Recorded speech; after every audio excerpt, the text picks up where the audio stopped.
Good morning everyone. देखिए, हमने पिछली क्लास में किसके बारे में जाना था? सूती वस्त्र के बारे में या कपास के बारे में हमने जानकारी हासिल की। आज का हमारा टॉपिक है, जैसे 3 टॉपिक हम इसमें लेंगे, 3 नहीं 2 ही लेंगे, लिनन और ऊन। क्या क्या? लिनन और ऊन। जैसे कपास का टॉपिक आपका बहुत बड़ा चला था, वैसे ही उनका भी टॉपिक बहुत बड़ा है। लिनन का आपका छोटा सा है, इसलिए हमने आज 2 टॉपिक इसमें शामिल किए हैं, लिनन की विशेषताएं और ऊन की विशेषताएं। तो देखिए, लिनन एक प्राकृतिक रेशा है जो लैक्स के पौधे के तने से प्राप्त होता है। देखिए, यहाँ पे आप एक बात समझिएगा, किससे मिलता है? कपास किससे मिलता है? पौधे से। तो लिनन भी हमें किससे मिलता है? लैक्स के पौधे के तने से हमें ये प्राप्त होता है। तने की छाल के भीतरी गूदेदार भाग को बास्ट कहा जाता है, इसलिए लिनन को बास्ट रेशा भी कहा जाता है। तो जो छाल होती है ना, पेड़ की छाल, देखिए पेड़ की छाल के अंदर जो गूदा होता है, उससे यह कपड़ा तैयार किया जाता है। तो ये जो लिनन तैयार की जाती है, वो उस पौधे का नाम क्या है? लैक्स। पौधे का क्या नाम है? लैक्स है। और जो उसके तने में जो छाल के भीतरी जो होता है पार्ट, वो गूदेदार भाग जो होता है, वो कहलाता है बास्ट कहलाता है। इसलिए इसे लिनन को बास्ट रेशा भी कहते हैं। लिनन रेशे प्राप्त करने के लिए लैक्स पौधे के तने को लंबे समय तक पानी में भिगोया जाता है। किसको? जो छाल होती है, तना होता है, उसको काट के और उसको लंबे समय तक पानी में भिगोया जाता है ताकि तने का नरम भाग गल जाए। इस प्रक्रिया को अपगलन यानी रेटिंग कहा जाता है। अपगलन प्रक्रिया के पश्चात लकड़ी वाले भाग को अलग किया जाता है और लिनन के रेशे को एकत्रित कर उन्हें कताई के लिए भेज दिया जाता है। स्पिनिंग की जाती है। स्पिनिंग तो कैसे की जाती है मैंने कभी देखा नहीं है लिनन के। कपास का तो मुझे पता है, बहुत अच्छे से आइडिया है किस प्रकार से तैयार होता है, देखा है, किया भी है ना। तो लिनन के रेशे के गुण और विशेषताएं देखिए। चूँकि लिनन भी एक सेलुलोसिक रेशा है ना, इसलिए इसके बहुत से गुण और विशेषताएं कपास जैसे ही होते हैं। लिनन का रेशा कपास के रेशों की अपेक्षा लंबा और सूक्ष्म होता है, इसलिए इससे बना सूत कपास के सूत की अपेक्षा अधिक मजबूत और चमकीला होता है। कपास की तरह लिनन भी नमी को जल्दी सूख लेता है, इसलिए पहनने में आरामदायक होता है। लिनन के रेशे रंगों को बहुत जल्दी अवशोषित नहीं करते, इसलिए उत्पन्न रंग अधिक चमकदार नहीं होते हैं, यानी जल्दी से ये रंग को कैच नहीं करता। कपास बहुत जल्दी कलर को एक्सेप्ट कर लेता है, बट लिनन का जो कपड़ा होता है जल्दी से उसमें रंग नहीं चढ़ता है। जैसे आपने देखा होगा, कई बार हम कॉटन के कपड़ों को किसी और कपड़ों के साथ भिगो देते तो कॉटन बहुत जल्दी रंग पकड़ लेता है, पर लिनन जो है वो रंग को अवशोषित नहीं करता है। इसलिए जो सिल्क का कपड़ा होता है या और कुछ होते हैं तो उनमें जल्दी से कलर इसीलिए नहीं चढ़ता, इसीलिए दाग धब्बे नहीं लगते हैं। कॉटन बहुत जल्दी कलर पकड़ता है। लैक्स पौधा विश्व में बहुत कम क्षेत्रों में उगाया जाता है। इसके अतिरिक्त इसे संसाधित करने में भी लंबा समय लगता है, क्योंकि बताया गया ना कि उस लकड़ी को जो छाल होती है उसको पानी में भिगो कर रखा जाता है, फिर भिगोने के बाद जो गूदा होता है बास्ट, उसको अलग किया जाता है, लकड़ी को अलग किया जाता है। तो एक लंबी प्रक्रिया इसमें चलती है, इसलिए ये कम ही यहाँ पे पाया जाता है या उगाया जाता है। जूट और सन भी लिनन की तरह बास्ट रेशे हैं। देखिए, जूट और सन, ये तो आप लोगों के यहाँ पे भी इसकी पैदावार यहाँ पे भी होती है, तो आप खेतीहर बच्चे हैं तो आप जानते होंगे, ठीक है। इसके रेशे मोटे होते हैं और उनकी सुनम्यता भी अच्छी नहीं होती, इसलिए उनका उपयोग केवल रस्सियाँ और बोरे तथा इसी प्रकार के अन्य उत्पाद बनाने में किया जाता है, क्योंकि मजबूती नहीं होती है इनमें कुल मिला के।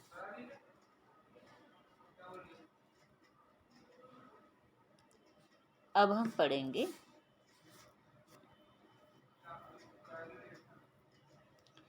ऊन यानी वूल।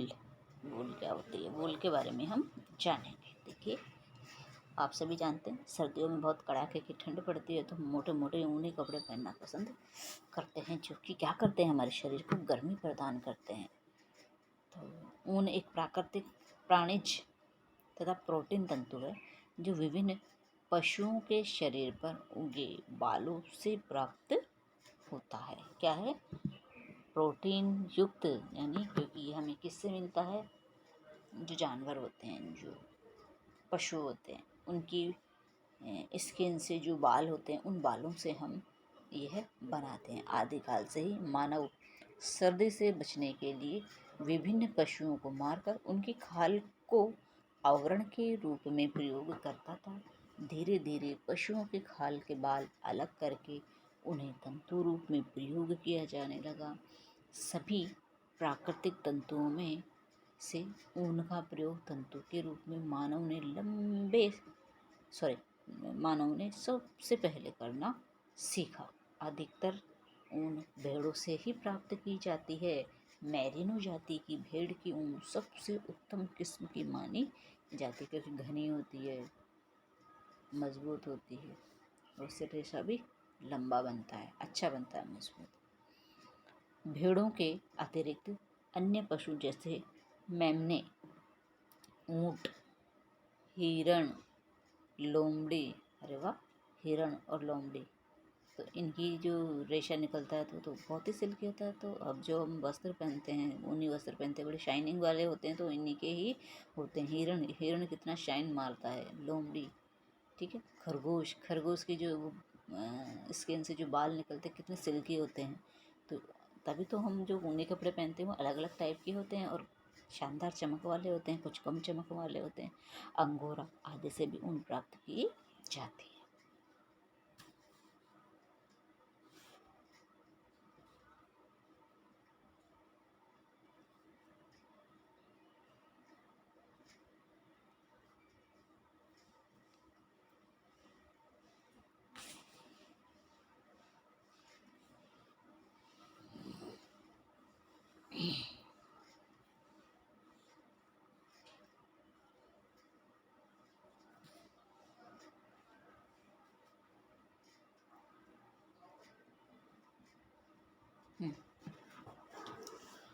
ऊन बनाने के लिए बाल अब जिंदा पशुओं से निकाले जाते हैं, तो उसे फ्लेम या क्लिप ऊन कहते हैं। देखिए, पहले तो जानवरों को मार करके उनकी खाल से बाल निकाले जाते हैं, लेकिन अब जिंदा पशुओं से ही उनकी खाल से बाल निकाले जाते हैं, जिन्हें क्लिस या क्लिप ऊन कहते हैं। जब मरे हुए पशुओं से बाल निकाले जाते थे तो उसे खींची हुई ऊन कहा जाता है। खींची हुई ऊन फ्लिप ऊन से घटिया श्रेणी की होती है। ऊन के लिए पशुओं के बाल उतारने की क्रिया को कतरना कहते हैं, तथा इस प्रक्रिया में कतरे गए बालों को एक ही टुकड़े में निकालने का प्रयास किया जाता है, ताकि उसे आसानी से रेसे निकाले जा सके। ऊन की श्रेणी भेड़ों की आयु तथा कितनी बार उनकी ऊन निकाली जा चुकी है जैसे कारकों पर भी निर्भर करती है। मेमने की ऊन चमकदार, बहुत अधिक गर्म तथा कमजोर होती है। परिपक्व भेड़ की ऊन मजबूत तथा खुरदरी होती है। मृत भेड़ की ऊन सबसे निम्न श्रेणी की होती है। समझ में आया कुछ? ऊन भी कई प्रकार से निकाली जाती है। कुछ होती है जो जानवरों की खाल से बाल निकाल लिए जाते हैं, कुछ मरे हुए की निकालते हैं, कुछ मेमने की निकालते हैं। तो इसे अलग अलग टाइप से निकालते हैं, जो अलग अलग किस्म की वो होती है। कुछ मजबूत होती है, कुछ चमकीली होती है, तो कुछ खुरदरी होती है। लेकिन जो मरी हुई भेड़ की जो ऊन निकालते हैं वो सबसे निम्न कोटि की होती है। फिर है ऊन का वर्गीकरण। अब देखिए, ऊन का वर्गीकरण सभी प्रकार की ऊनों को 4 भागों में बांटा गया है। कितने भागों में बांटा गया है? 4 भागों में बांटा गया। फर्स्ट, उत्तम ऊन। सेकंड, मध्यम ऊन। और थर्ड है लंबी ऊन। विश्व की सबसे उत्तम श्रेणी की ऊन ऑस्ट्रेलिया तथा न्यूजीलैंड देशों से प्राप्त की जाती है, क्योंकि ऑस्ट्रेलिया में भेड़ें बहुत अधिक मात्रा में, बहुतायत मात्रा में हैं। कई जानवर ऐसे हैं जो न्यूजीलैंड में भी हैं, तो वहाँ से इस प्रकार की ऊन निकाली जाती है। लेकिन जो उत्तम श्रेणी की ऊन है वो यहीं से प्राप्त होती है, क्योंकि ठंडा प्रदेश होता है। ठंडे प्रदेशों में जो जानवर होते हैं वो बर्फीले क्षेत्रों में रहते हैं। बर्फीले क्षेत्रों में, ऑस्ट्रेलिया खैर बर्फीला नहीं कह सकते हम, ठीक है। तो ऐसे ठंडे प्रदेशों में जब रहते हैं तो इनकी ऊन बहुत ही अच्छी होती है, रेशेदार होती है, मुलायम होती है। फिर ऊन के तंतुओं से 3 प्रकार के वस्त्र तैयार किए जाते हैं। ऊनी वस्त्र, इन्हें छोटे तंतुओं द्वारा बनाया जाता है। तंतुओं की अधिक कंघी या कताई नहीं की जाती, मोटे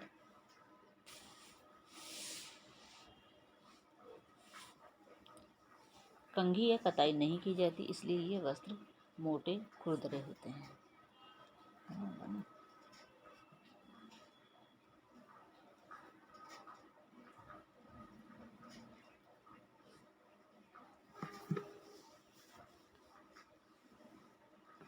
हाँ, इसलिए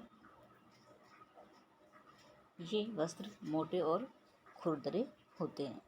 भाई ऊनी वस्त्र होते हैं ना, तो इनके जो तंतु होते हैं इनमें अधिक कंघी या कताई नहीं की जाती, इसलिए थोड़े खुरदरे होते हैं। फिर है वस्टेड फैब्रिक। ये वस्त्र लंबे रेशों से बनाए जाते हैं। तंतुओं की कंघी तथा कताई करने के पश्चात ज़्यादा ऐंठन वाले धागे तैयार किए जाते हैं, जिनसे वस्टेड वस्त्र ज़्यादा मजबूत तथा चिकनी सतह वाले होते हैं। पुरुषों के कोट पैंट एवं सूट आदि इस वस्त्र से तैयार किए जाते हैं। फिर है नमदा फिल्डेड फैब्रिक। मोटी तथा खुरदरी ऊन के प्रयोग से नमदा वस्त्र बनाए जाते हैं। ये वस्त्र सीधा तंतुओं से तैयार किए जाते हैं व इनमें धागे का निर्माण नहीं किया जाता है। खुरदरे बचे खुचे तंतुओं को उचित नमी, तापमान व दबाव द्वारा आपस में जोड़ दिया जाता है। उसके पश्चात वस्त्र को साफ करके काट छाट कर आवश्यकता अनुसार रंग करके अथवा कढ़ाई करके प्रयोग के लिए तैयार किया जाता है। इस विधि द्वारा अधिकतर फर्श पर बिछाने के लिए कालीन तैयार किए जाते हैं। कश्मीर का नमदा उद्योग विश्व प्रसिद्ध कारीगरी के लिए जाना जाता है। फिर है ऊनी वस्त्रों का उत्पादन। ऊनी वस्त्रों के उत्पादन के लिए भेड़ों व अन्य जानवरों के बालों को एकत्रित कर छटाई के पश्चात इनकी सफाई की जाती है। फिर इन्हें क्षार के घोल में धोया जाता है। इससे ऊन के तंतु साफ, कोमल व स्वच्छ हो जाते हैं। सूखने के बाद इन पर जैतून का तेल छिड़क कर सुलझाकर धागा निर्माण करने के लिए भेजा जाता है। ऊनी वस्त्रों के लिए तंतुओं को केवल सुलझाकर कम ऐंठन वाला धागा तैयार किया जाता है, जबकि वस्टेड वस्त्रों के लिए तंतुओं को विधिवत कंघी द्वारा बराबर व पूर्ण रूप से समानांतर करके कताई की जाती है। इस मजबूत धागे को वस्टेड वस्त्र तैयार करने के लिए प्रयोग किया जाता है। अब है ऊनी रेशों के सॉरी बच्चों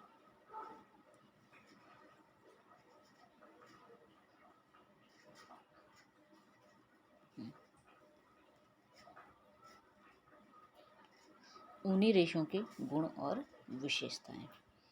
भौतिक गुण या इनकी विशेषताएं, जैसे कि हमने कपास के भौतिक गुण भी जाने तो रासायनिक गुण भी जाने, तो ठीक इसी प्रकार से ऊन के भी कुछ भौतिक गुण होते हैं और कुछ रासायनिक गुण होते हैं।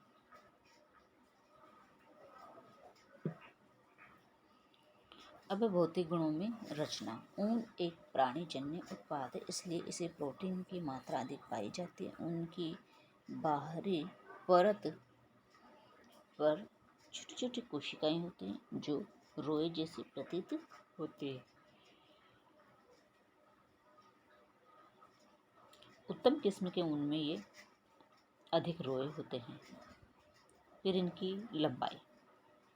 ऊन के रेशे अधिक लंबे नहीं होते। इनकी लंबाई एक से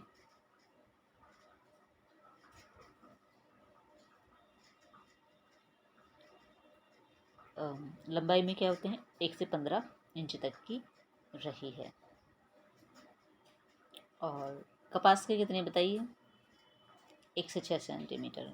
कपास की लंबाई और भी कम होती है, ऊन की थोड़ी ज़्यादा होती है। जो जानवरों के बाल होते हैं वो लंबे होते हैं। कपास का जो पौधा होता है वो कैसा होता है, देखिए ये हम कहाँ गए हम, ये जी कुछ ऐसा ही बताया गया था। वो ऐसा होता है ना, थोड़ा बालियाँ होती है इसमें, यूँ घुमावदार होता है, तो गोभी के फूल जैसा है ना। तो ये होता है हमारा कपास का पौधा होता है। ये तो ठहरने में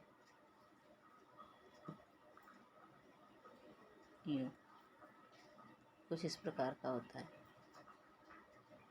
कपास का पौधा। अभी इसमें तंतु छोटे हुए कि नहीं हुए, तो कपास कितने बताया गया है, 1 से 6 सेंटीमीटर। ठीक है, क्या बताया गया, 1 से 6 सेंटीमीटर बताया गया है। तो और इसकी कितनी बताई गई है, 1 से 15 इंच तक बताया गया है। अब है चमक।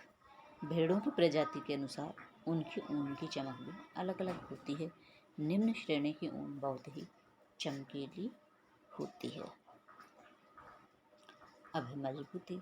सभी प्राकृतिक तंतुओं में से ऊन के तंतु सबसे कमजोर होते हैं। गीली अवस्था में तो यह और भी कमजोर हो जाते हैं। अब है लचीलापन। देखिए लचीलापन, ऊन में अत्यधिक लोच पाई जाती है, जिससे खींचने पर वह अपनी अवस्था में आ जाता है। और सभी प्राकृतिक तंतुओं में ऊन के तंतुओं में सबसे अधिक लचीलापन होने के कारण ये शरीर पर फिट आ जाते हैं। आपने देखा होगा ना, ऊनी वस्त्र जब हम पहनते हैं तो बड़ी आसानी से, हम इसमें कोई हुक बटन कुछ नहीं होता, लेकिन फिर भी हम इजीली पहन लेते हैं और उतार देते हैं। तो इसमें क्या होता है, लचीलापन होता है। ये इसकी भौतिक गुण या विशेषताएं, फिजिकल प्रॉपर्टीज है इसकी ये। अब देखिए नेक्स्ट पेज पे चलते हैं, और भी हैं इसकी विशेषताएं।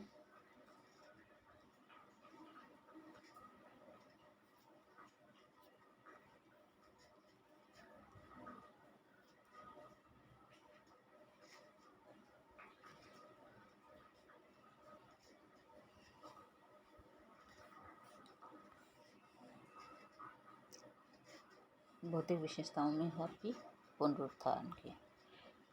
प्रतिस्कंदता के गुण के कारण ही ऊनी वस्त्रों में सिलवटें नहीं पड़ती है, इसलिए इन्हें अधिक प्रेस करने की आवश्यकता नहीं होती है। फिर है सिकुड़न। सभी प्रकार के ऊनी वस्त्र सिकुड़ते हैं, परंतु वेस्टेड ऊनी वस्त्र कपड़े की अपेक्षा कम सिकुड़ता है। वह अवशोषकता। ऊनी तंतुओं में नमी सोखने की जबरदस्त क्षमता होती है। यही कारण है कि ऊनी वस्त्र गीले होने पर देर से सूखते हैं, क्योंकि नमी को सोख के रखते हैं, अपने अंदर ऑब्जर्व कर लेते हैं, तो इसको सूखने में टाइम लगता है। वहीं हमारे और जो सिल्क के हैं और भी जो कपड़े हैं वो बहुत जल्दी सूख जाते हैं, लेकिन ऊनी कपड़े नहीं सूखते हैं, क्योंकि ये बहुत जल्दी पानी को खींचते हैं, नमी को अपने अंदर ऑब्जर्व करके रखते हैं। फिर है ताप की संवाहकता। ताप के अच्छे सुचालक होने के कारण ये सर्दियों में ही पहने जाते हैं, जिससे कि शरीर की गर्मी बाहर न निकले। फिर है ताप का प्रभाव। ऊनी वस्त्र अधिक तापमान नहीं सह सकते। अधिक ताप से ऊनी वस्त्रों की बाहरी परत नष्ट हो जाती है, इसलिए ऊन पर आवश्यकता होने पर ही हल्की प्रेस करनी चाहिए, अन्यथा नहीं करनी चाहिए। धूप का प्रभाव। ऊनी कपड़ों को अधिक देर तक प्रत्यक्ष धूप में रखने से उनका रंग उड़ने लगता है, इसीलिए ऊनी वस्त्रों को छाया में ही सुखाया जाना चाहिए। स्वच्छता। ऊनी रेशों की सतह खुरदरी होने के कारण ऊन पर धूल के कण आसानी से फंस जाते हैं, और धोते समय ऊनी कपड़ों को पानी में देर तक भिगोकर नहीं रखना चाहिए, क्योंकि पानी में भिगोने से उनकी शक्ति कम हो जाती है और तंतु खुरदरे हो जाते हैं। धोने के पश्चात ऊनी कपड़ों को लटका कर नहीं सुखाना चाहिए, क्योंकि इससे उनके आकार खराब हो जाता है। आपने देखा होगा ना ऊनी वस्त्रों को। तो और फिर है इसके कुछ रासायनिक गुण। ये देखिए रासायनिक गुण भी बहुत सारे हैं। जीवाणु का प्रभाव, समय का प्रभाव, अम्ल का प्रभाव, क्षार का प्रभाव। तो ये आप स्क्रीनशॉट लेकर के इसको रीड कर सकते हैं। फिर है इसकी हमारे ऊनी वस्त्रों की उपयोगिता, कि ऊनी वस्त्रों की क्या उपयोगिता होती है। ये ऊनी वस्त्र ताप के कुचालक होते हैं, इसलिए इन्हें सर्दियों में ही पहनना चाहिए। इनमें सलवटें नहीं पड़ती है। इन्हें कम धोने व इस्त्री करने की आवश्यकता पड़ती है। ऊनी वस्त्रों को विशेष परिसज्जा द्वारा सिकुड़न विरोधी बनाया जा सकता है। विशेष परिस्कृतियाँ कर देने से इनमें कीड़ा लगने का डर भी रहता है, जिससे इनका रख रखाव आसान हो जाता है।